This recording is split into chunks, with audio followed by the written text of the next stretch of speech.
This is The Top, where I interview entrepreneurs who are number one or number two in their industry in terms of revenue or customer base. You'll learn how much revenue they're making, what their marketing funnel looks like, and how many customers they have. I'm now at $20,000 per talk. 5 and 6 million. He is hell-bent on global domination. We just broke our 100,000 unit sold mark. And I'm your host, Nathan Latka. Okay, Top Tribe, this week's winner of the $100 is Dustin Goodwin. He's in the HR industry, specifically in the software as a service space, looking to increase his revenue. So congratulations, Dustin. For your guys' chance to win $100 every Monday on the show to build your idea, simply subscribe to the podcast on iTunes now, and then text the word Nathan to 33444. Again, text the word Nathan to 33444. Guys, if you want an easy tool to use to book your meetings back to back, to batch your calls, to make sure people actually show up when they schedule, you want to use Acuity Scheduling. It's what I use for all my podcast interviews at nathanlatka.com/schedule. I'll tell you more about how I use it later on in the episode. This is episode 549. I'm Nathan Latka, and coming up tomorrow morning, you'll learn from Daniel of Attentive. They've raised $150,000 in Portugal to solve a very unique sales problem. Top Tribe, good morning. Nathan Latka here. Our guest this morning is Eric Bouck, and he is the CEO and founder at a company called Propeller. It's a CRM. Now, before that, prior to Propeller, Eric was super involved at Samsung. He was co-founder and CEO at Zigzag Software, which again, he sold to Samsung. Prior to that, back in September 2008, he was group product manager at Dell EMC and worked his way up there again before founding Zigzag, selling to Samsung, and then leaving to found Propeller CRM. Eric, are you ready to take us to the top? Absolutely. All right, so walk us through it. Tell us first, what does Propeller CRM do and how do you generate revenue? Yeah, so we're building a CRM that salespeople actually want to use. And we're doing that by focusing not just on making data entry prettier, but about actually empowering salespeople to get their job done on a day-to-day basis. So the big vision is to create tools that salespeople can use for doing their email, their phone calls, setting meetings, sharing presentations and documents, doing research, and have all that tracking happen as a natural byproduct. And what is the business model? How do you make money? It's a SaaS business, pretty typical. We charge per user per month. We have monthly plans and annual plans, and yeah. And before I get more into kind of the story and how your different similar CRMs, give us a sense of kind of average revenue per customer per month for the platform. I know you have multiple plans. Yeah, absolutely. So, we're focused on the pretty low end of the market right now, and we're going to kind of claw our way up the food chain. Average revenue per account is around $50 per month right now. Okay. Got it. Perfect. And then, so the obvious question, Eric, this is such a crowded space. You know that. It's such a crowded space. Very crowded. How on earth do you win? So I think it's an interesting concept to go into such a crowded market. And a lot of people told me I was crazy to do it. But I think if you look around, there are so many different companies that seem to be thriving by creating their own little niche, their value proposition. And so I think for certain categories of product, CRM being one of them, there's always going to be an opportunity if you can go ahead and differentiate yourself. So what we've got right now is a reasonably unique mix of deep integration with Gmail, combined with the ability to do multi-step email campaigns and have great reporting and everything on top of that. And that mixed together does seem to find a group of customers that have looked at dozens of CRMs at times and land on us and say, this is the one for us. It's the one I've been looking for. And if you had to sum up the reasoning, like you're the one actually hearing contextual language on the phone calls when you say, hey, why'd you just start paying us? And they tell you X. Is it because these systems you've built fit directly in their workflow and they don't have to go to Salesforce or some other external sign-in? Yeah. Or, even another way to think about it is, a lot of the people out there are probably going and looking at Salesforce plus, a Yes We're Tout, plus an Outreach.io or PersistIQ, and plus Cirrus Insight, and you kind of take all those things together. Yeah. Sure, yeah. You put all that together, and it gets really expensive. Or you go at kind of other products, and maybe they do a good job of one thing, but not the whole package. And so I think us putting together kind of an all-in-one for a certain kind of workflow, which seems to be pretty effective for small companies. It seems to be working. And proof is always in the pudding. Where are you guys at in terms of total customers you're serving here in December 2016? Yeah, so you're catching us pretty early in our life cycle. That's okay. Got to start somewhere. Yeah, absolutely. So we launched the product widely on September 1st, so 3 months ago. Oh, wow. Okay. We've been growing at 21% month over month since then. We put up 25% month over month in November. We've got a little over 50 customers right now. Great. And bootstrapped, or have you raised capital? Totally bootstrapped. Okay, good. And what's the decision there? I'm sure you could have raised capital if you wanted. Yeah, it's we're ambivalent about it. We had an exit with Zigzag and made some decent money out of that. And what's decent money? Give us a range. Well, I can't disclose the actual numbers, but I can say it's well worth it for 2 years of work that we put in. Give a big range, though. That doesn't help. I mean, like $1 million to $100 million, or give us a huge range. So I'll put it this way. Let's say it wasn't retirement money, but it was better than car money. So maybe let's call it house money. That's good. That's good. That's helpful. All right. So you're currently at 50 customers. You're 3 months old, growing about 21% month over month. The math, I guess, is simple, right? 50 customers times $50 ARPU means you're doing about $2,500 a month in ARPU and MRR right now. You nailed it. And do you have a good sense of, well, I mean, this will be a good indication if people kind of are sticking. Have you lost anybody yet? Any churn? We have had some churn. I mean, as you would expect. But basically, we've also had some upgrades. So our net churn hovers right around 0%. Okay, so again, net revenue churn is about 0% because of upgrades. And what are you doing to upgrade people? Is it you like contact based or what? It's been a function of people adding. They'll start out with a couple seats. It works for them, and then they'll add more. They'll hire people. So it's kind of a combination of those things. And what's the team look like? So it's pretty small. We've got basically 5 people if you count some part timers. An engineer, designer, marketing guy. Where are you guys based? It's a remote team. So I'm actually the one. I'm in San Francisco. I've got a few folks in Europe. And then I've got my marketing guy down in LA. If somebody was interested, I mean, you're small enough where kind of any of these guys could grab you early if you wanted. I mean, if somebody came and offered you, $1 million, $2 million to buy the business just because they saw something in your tech or something like that, would you do that kind of deal, or is this something you can see yourself working on for the next 2-3 decades? Yeah, definitely not a deal right now. I mean, this is what I want to do for a long time. So this is my 10-year plan, and I can't think of any better way to spend my time. I'm having a blast. And who do you think is leading the space currently? CRM space. Salesforce. Oh, sorry. Besides Salesforce. If you look at the overall market from the big players, Salesforce is growing the fastest. Dynamics is probably the second if I pay attention to that.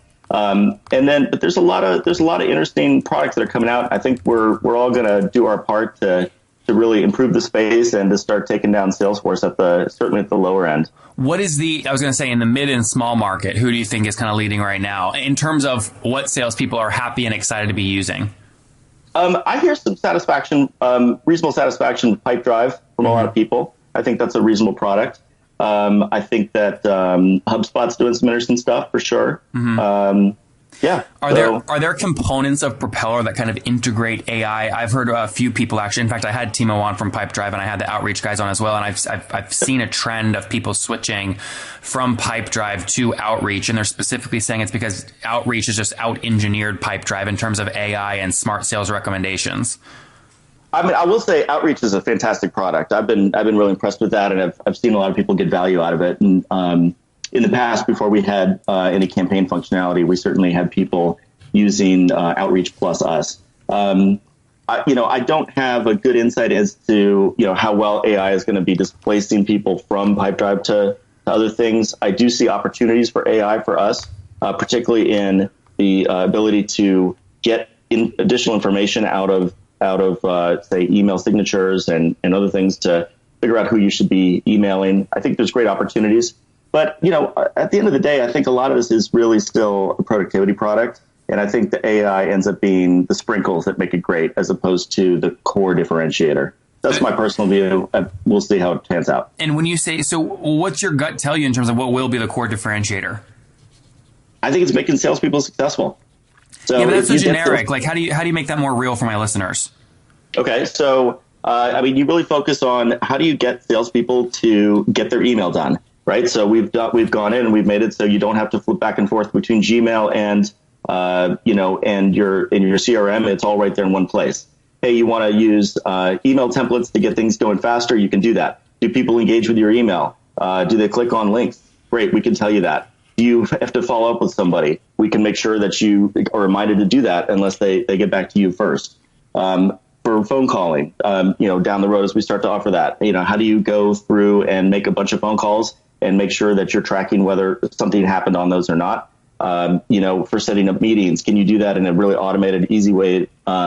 Get it to set up so that, you don't have to think about scheduling and other things. I know you used, great little product for scheduling the call we have here. And I think there's opportunities to take that even further when you tie it all into the CRM and campaigns. Yeah, I used nathanlatka.com/schedule. Walk you through what I used. I believe it's Acuity Scheduling to batch these podcast episodes. But yeah, there's a lot of, Eric, like if a company like Cirrus Insights, which does a lot of this, everyone kind of has different point solutions they put together. HubSpot, everybody does. Is the person that's going to win just going to be the one that has the cheapest price? Price... or the most expensive price because of perception. Right. It's an interesting question because I think there's certainly people that really focus on price, no doubt. But when you get to a certain level of company, they're really price insensitive if you can deliver the value, because the value is not losing sales or making more sales.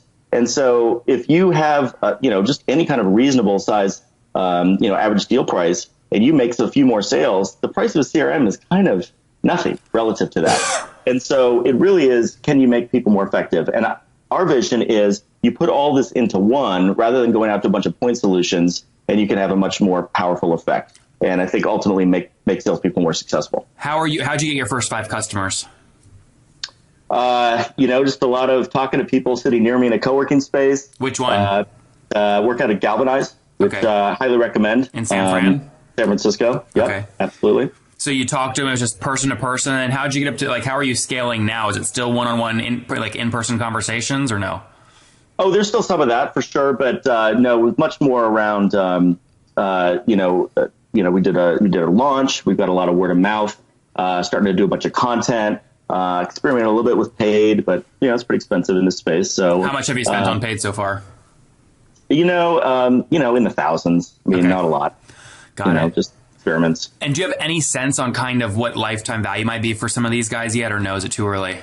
We worked with a few early customers while we were building it. So we took revenue a little bit before before our launch. So we do have a little bit of a sense. Right now, we're looking at about a $1,500 lifetime value.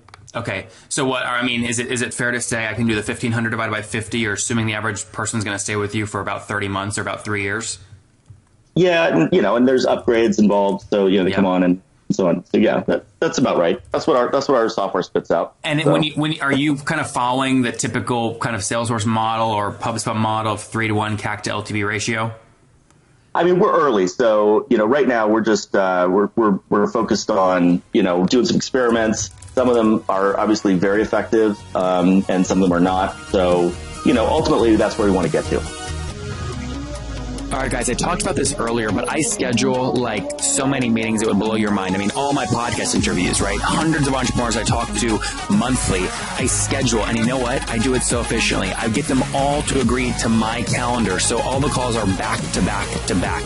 That means I'm not switching in between tasks all day long. I get them to batch so that I can be very efficient. It's so critical. And I use a tool called Acuity Scheduling to do this at nathanlatka.com/schedule. It eliminates the back and forth between me and people I'm trying to meet with. It makes it very simple. And most importantly, they help me keep my no-show rate very low because they send out reminders. Helps you look very professional. So go to nathanlatka.com/schedule to sign up. And you get a great deal. You guys know this. I hit people hard. I make great deals. And Gavin, the CEO, has given us a great deal. If you sign up like normal people, on their website, you only get a 14-day free trial. If you use my link, nathanlatka.com/schedule, you get 45 days free. Okay? It's the best. It's free. Go to nathanlatka.com/schedule schedule right now to sign up, and I'll see you there. Yeah, no, hey, it makes good sense. You're definitely early, and it helps just experiment and find the things that are working, then double down. So, hey, let's wrap up and give folks a little more context just on you personally.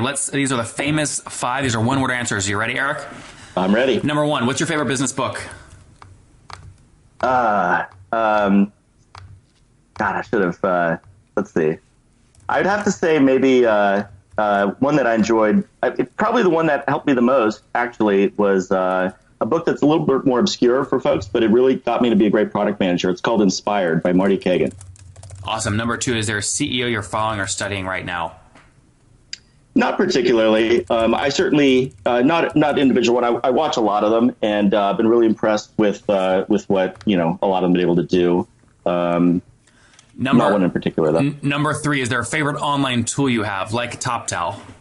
Well, I have a new favorite, which I've been tweeting about a little bit too. It's called Webflow. We recently just redid our website, and just amazed at how great it was. We went from never heard of the product to brand new website in a week. Wow. Number 4, yes or no, do you get 8 hours of sleep every night? Try to. And what's your situation? Married, single, do you have kids? Married. No kids? No kids. We got a great dog. Nice. And how old are you? 43. All right, so last question. Take us back 23 years, Eric. What do you wish your 20-year-old self knew? I've heard you ask other folks that question. And good. So you're a listener. I became a listener, yeah, after you reached out. And I really enjoy the thing. I've learned a lot of interesting details out of it. Good.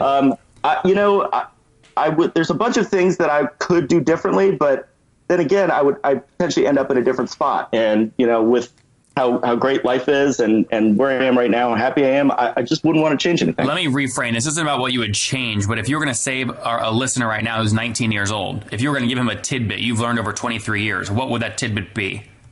Marry the right person. There you go, guys. Marry the right person from Eric, CEO and founder of Propeller. They just launched 3 months ago, have 50 customers paying about $50 a month, looking to redefine the the CRM space. Eric, thank you for taking us to the top. Thank you. If you enjoyed Eric today, go back and listen to Manuel Silva yesterday. He runs a $200 million fintech fund, and they're very bullish on one of their investments, Cabbage, and he breaks down where he sees fintech going. He's a partner at Santander I'll see you Interventures. bright and early tomorrow morning. And don't forget, before you listen to any other episodes, subscribe on iTunes right now for your chance to win $100 every Monday.